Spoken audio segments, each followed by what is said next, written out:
Dr. William Campbell menghabiskan terlalu banyak waktu untuk menjelaskan embriologi.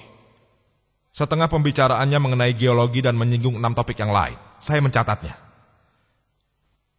Di bidang geologi kita tahu saat ini, para ahli geologi memberitahu kita kalau radius bumi kira-kira 3.750 mil.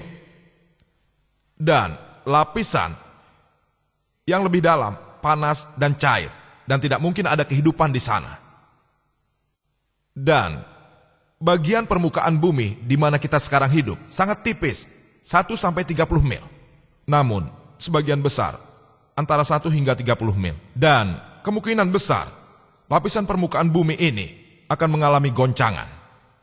Ini disebabkan fenomena lipatan yang menaikkan deret pegunungan yang memberikan stabilitas bagi bumi.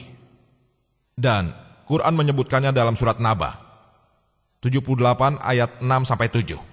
Kami telah menciptakan bumi sebagai suatu permukaan yang luas dan gunung-gunungnya sebagai tiang. Quran tidak mengatakan gunung menjulang tinggi seperti tiang. Gunung adalah tiang.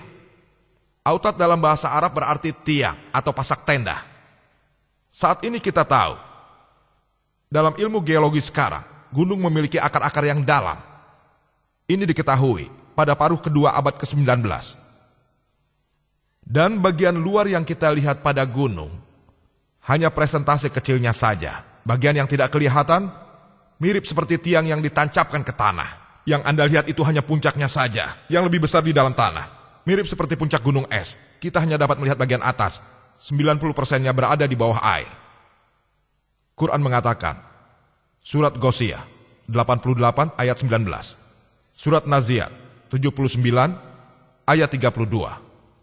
Wal jibala arsaha, kami telah membuat gunung-gunung berdiri tegak di bumi. Membuat gunung-gunung berdiri tegak di bumi. Saat ini, setelah majunya geologi modern, Dr. William Campbell justru mengatakan, kalau teori platektonik lah yang dikemukakan tahun 1960, yang menyebabkan naiknya deret pegunungan. Para ahli geologi saat ini mengatakan kalau gunung dapat menstabilkan bumi. Memang tidak semuanya, tapi sebagian besar mengatakan demikian. Saya tidak menemukan satupun buku geologi, dan saya menantang Dr. William Campbell untuk membuat satu buku geologi tanpa bantuan ahli geologi walaupun sebenarnya tidak berpengaruh. Tidak sama sekali. Koresponden pribadinya Dr. Kate Moore, ada bukti dokumentasinya. Dan jika Anda membaca buku The Earth, yang dijadikan rujukan oleh hampir semua universitas di bidang geologi, salah satu penulisnya bernama Dr. Frank Frisch, yang merupakan penasihat mantan Presiden Amerika Jimmy Carter, dan juga Rektor Academy of Science Amerika. Dia menulis, dalam bukunya, gunung merupakan irisan yang memiliki akar kuat di bawahnya, dan dia mengatakan fungsi gunung adalah menstabilkan bumi. Quran mengatakan dalam surat Al-Anbiya, surat ke-21 ayat 31, surat Luqman 31 ayat 10, dan surat An-Nahl 16 ayat 15, bahwa kami telah membuat gunung-gunung berdiri tegak di bumi. Kalau tidak, gunung-gunung itu akan goncang bersamamu. Fungsi gunung dalam Al-Quran dikatakan untuk melindungi bumi dari goncangan.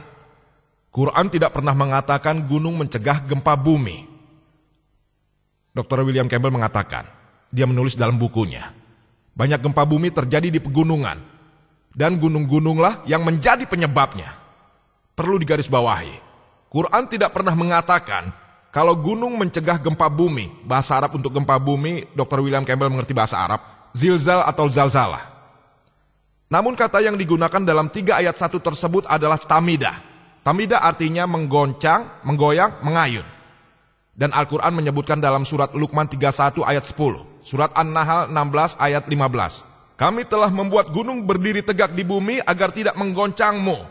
Tamidah bikumlah, yang artinya menggoncangmu. Dan ini menunjukkan jika gunung-gunung tidak ada, bahkan jika kamu berjalan, jika kamu bergerak, bumi akan bergerak bersamamu. Jika kamu bergoyang, bumi juga akan bergoyang denganmu. Kita semua tahu ketika kita berjalan di bumi, bumi tidak bergoncang. Dan alasannya adalah, menurut Dr. Frank Frisch dan Dr. Nazat dari Saudi Arabia, yang menulis sebuah buku lengkap tentang konsep geologi dalam Quran, menjawab hampir semua hal yang dikatakan Dr. William Campbell dengan detail. Dan Dr. William Campbell dalam bukunya menulis, jika gunung mencegah bumi dari goncangan, lalu mengapa terjadi gempa di daerah pegunungan? Saya jelaskan, Quran tidak pernah mengatakan gunung mencegah gempa bumi. Gempa itu zilzal. Dan jika Anda melihat di definisi kamus Oxford, dikatakan bahwa gempa disebabkan oleh ledakan kulit luar bumi karena pelepasan tekanan gelombang sismik, karena retaknya bagian dalam batu, atau karena reaksi vulkanik.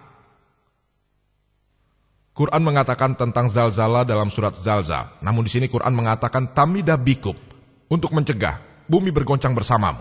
Dan sebagai jawaban atas pernyataan tersebut, jika gunung-gunung mencegah gempa bumi, mengapa terjadi gempa di daerah pegunungan? Jawabannya ialah, jika saya katakan dokter mencegah penyakit pada manusia, lalu seseorang akan berpendapat lain.